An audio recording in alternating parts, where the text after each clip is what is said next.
Hello students, I'm Ajaypal sir from Vivekananda Senior Secondary School, Bani. Now we start the next concept of plus 1 physics, that is the first concept of chapter 3rd B. Okay, name of the chapter: friction and dynamics of circular motion. Dynamics आपको पता है क्या होती है? Motion. Okay, कोई चीज जो motion होता है तो उसको डायनामिक्स बोलते हैं. तो हम इसके बारे में डिस्कशन करेंगे. तो first concept is friction. What is friction? क्या होता है friction? You know about the friction? Friction is an opposing force.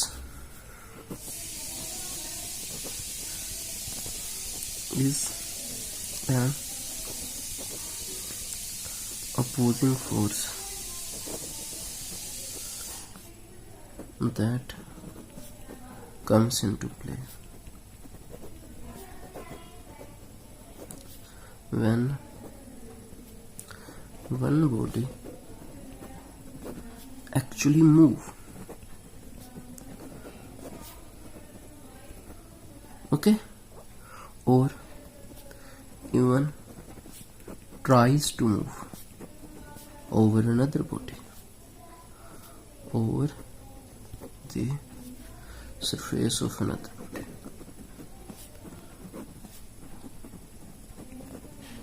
तो क्या होता है फ्रिक्शन? कि जब एक बॉडी दूसरी बॉडी के ऊपर मूव करना शुरू करती है. ओके, एक बॉडी दूसरी बॉडी के मूव करना शुरू करती है तो यहाँ पे क्या होता है? फ्रिक्शन क्रिएट होता है दोनों बॉडी के एक्चुअल कॉन्टैक्ट के बीच में. तो उसको क्या बोलते हैं? फ्रिक्शन. और फ्रिक्शन हमेशा आपको मोशन से रोकता है. हमेशा अपोजिंग फोर्स लगती है मोशन. अगर ये ऑब्जेक्ट इधर को जा रहा है तो फ्रिक्शन वापस को लगेगा. That is the friction. Okay, तो ये आपका पता है फ्रिक्शन होता है. अब फ्रिक्शन के दो मेन कॉन्सेप्ट दिए गए थे. ओके, फर्स्ट था ओल्ड व्यू और सेकंड था मॉडर्न व्यू. हम वो करते हैं. Okay, first according to old view. Old view के अकॉर्डिंग क्या देखा जाता है? Roughness of the surface is cause the friction. Okay, जितना ज्यादा सरफेस रफ होगा, roughness of the surface is the cause of friction.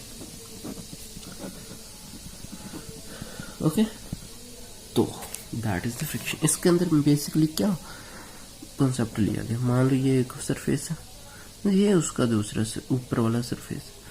तो उन्होंने बोला, साइंटिस्ट ने बोला कि जब दो सरफेस ऐसे मूव करते हैं तो उनको साइंटिफिक देखा जाए तो रफनेस होती है उनके बीच में. That is the roughness. Okay, in roughness को ये जो है, ये इसको क्या बोलते हैं? डिप्रेशन. और इनको क्या बोलते हैं? प्रोजेक्शन.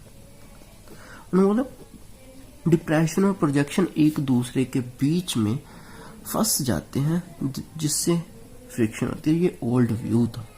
उन्होंने बोला जितना ज्यादा सरफेस रफ होगा उतना ही ज्यादा फ्रिक्शन लगेगा. ओके, और उन्होंने बोला जितना ही ज्यादा एरिया ऑफ कॉन्टैक्ट होगा, जितना ही ज्यादा मतलब जो सरफेस है वो ज्यादा एक दूसरे के कॉन्टैक्ट में है तो वो भी क्या होगा? उतना ही ज्यादा क्या होगा? फ्रिक्शन होगा. ओके, ये आपको पता था. चलो मॉडर्न व्यू करते हैं. अकॉर्डिंग टू मॉडर्न व्यू के अकॉर्डिंग क्या बोला? उन्होंने बोला friction is arises on account of strong atomic or molecular force. Okay, जो फ्रिक्शन है वो स्ट्रॉन्ग एटॉमिक और मोलिकुलर फोर्स ऑफ अट्रैक्शन है दो सरफेस के बीच में जो आपस में एक दूसरे के टच में, बिटवीन द टू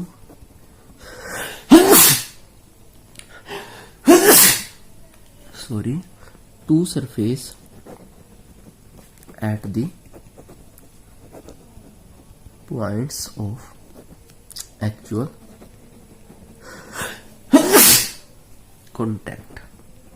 ओके, तो ये रीजन था। उन्होंने बोला कि जो फोर्स लग रही है वो एक्चुअल किसके कारण है, अट्रैक्शन के कारण है। ओके, इनके बीच में क्या होती है एक, जैसे मान लीजिए सरफेस है, ये सेकंड सरफेस है, इनके बीच में उन्होंने बोला एक अडैसिव फोर्स लगती है। अडैसिव फोर्स, अडैसिव का मतलब होता है जुड़ना, फोर्स ऑफ अट्रैक्शन होती है अडैसिव। ओके, तो ये आपको कॉन्सेप्ट दिए गए। ओके, तो इस तरीके से उन्होंने क्या किया, फ्रिक्शन को डिस्क्राइब किया। Now the limitations of old view. Old view की क्या लिमिटेशन आ गई? ओल्ड व्यू ने फर्स्ट क्या बोला था कि जितना ज्यादा एरिया ऑफ कांटेक्ट होगा उतनी ज्यादा फोर्स होगी। Area of contact is directly proportional to the friction, but modern view ने बोला नहीं, एरिया ऑफ कांटेक्ट जरूरी नहीं है फ्रिक्शन के लिए, क्योंकि एडहेसिव प्रेशर तो कितना भी एरिया हो, this because increase in area of contact force of adhesion also increase and the adhesive pressure responsible for the friction remain the same. Okay, तो फ्रिक्शन फोर्स है इंडिपेंडेंट है एरिया ऑफ कॉन्टैक्ट के। Okay, area of contact is directly proportional to friction by old view ने ये बोला था, but modern view ने बोला area of contact does not related to friction because of अडैसिव force. Second उसकी limitation क्या थी? सेकंड उसने ये लिमिटेशन बोला कि जितना एक्स्ट्रा स्मूथ एरिया, उसने बोला था एक्स्ट्रा स्मूथ कर देंगे तो इरेगुलरिटी कम हो जाएगी, और जो फ्रिक्शन है एक्स्ट्रा स्मूथ कर देंगे तो फ्रिक्शन रिड्यूस हो जाएगा।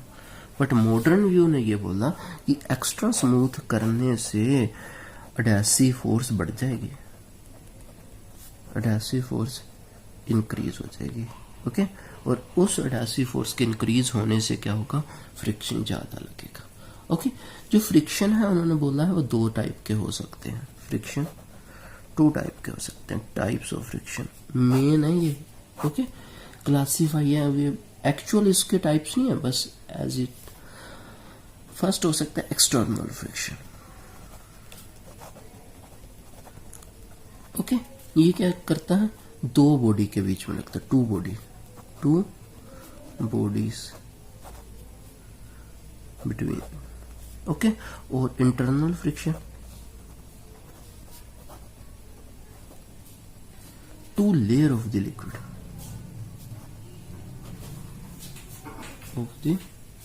के बीच में। ओके, तो ये पता है, इस फ्रिक्शन को, इंटरनल फ्रिक्शन को विस्कोसिटी भी बोला जाता है, विस्कोसिटी। ओके, विस्कोसिटी ऐसी फ्रिक्शन है जो लिक्विड के अंदर लगती है, इन लिक्विड।